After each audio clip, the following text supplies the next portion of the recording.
Welcome to Christchurch, Indianapolis at the Missional Voices 2018 National Gathering. We have a few special guests lined up for this morning before we start our programming.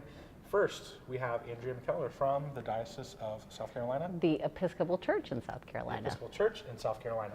So we'll get to some fun questions we have.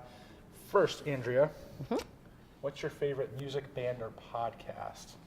Well, we were joking about this a little before. I do not have a lot of music, so the only music on my cell phone is the Moana soundtrack, which is hard not to sing out loud on airplanes when you're listening to it. But I still go a little old school and listen to Dave Matthews Band a lot. Ooh, not a favorite of mine. They all sound the same. I do a lot of podcasts, though. This American Life and Radio Lab. I've started listening to the Hive podcast. Want to give a shout out for Hillary, an Episcopal priest in Pennsylvania who's been putting that on. Really good content. Yeah, so I like to do a lot of that. All right. What's your favorite aspect about the Episcopal Church? My favorite aspect about the Episcopal Church is, I always like to say at our best, is that we are trying to encourage people to be their best selves in whatever that is, that we're not telling them what is best for them, and that we support them in that, in whatever those best ways are. What's your least favorite aspect of the Episcopal Church? Pet projects. No, probably, and I'm glad that I don't see this as much, but it's that's my pew things, or this is the way we've always done it. The historical stuff that we get too bogged down in sometimes, that kind of chains us to be able to move forward in things. And what excites you about the church now and going forward? I'm really excited about Bishop Curry's The Jesus Movement message.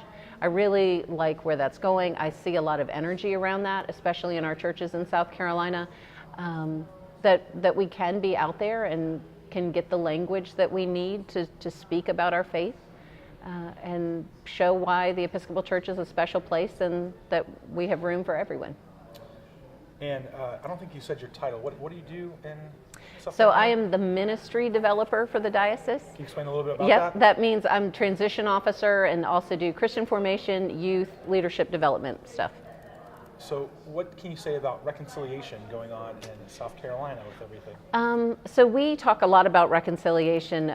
We have a number of churches that left the Episcopal Church in 2012. And our goal is that we can all be back together in whatever ways that is, but also want to support people in their faith journeys. And if that isn't back to the Episcopal Church, we want them to find their best selves in whatever that may be. So we like to have an open door, able for people to have conversations, and hope that the Spirit moves them in ways that we always can't. And what have you learned here at Missional Voices so far, and what are you looking forward to today?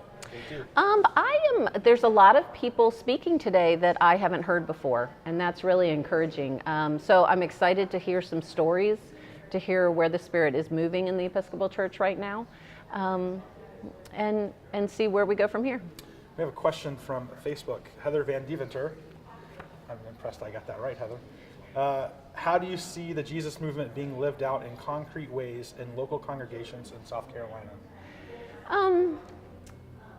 In lots of ways. I've seen, especially in the congregations, we have what we kind of refer to as the continuing missions.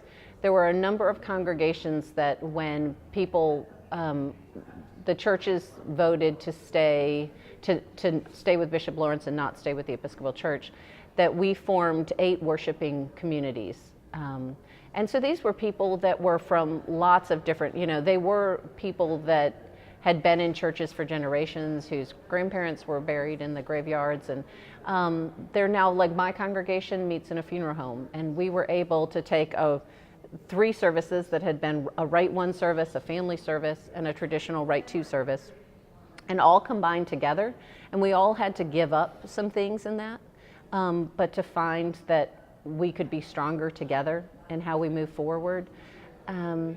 So I see it moving people to do church a little differently, to be a little lighter in how we do things as we travel, and that we can be an example for the rest of the Episcopal Church and how to do things a little bit with a little less resources and things, but to show how much more can grow from that.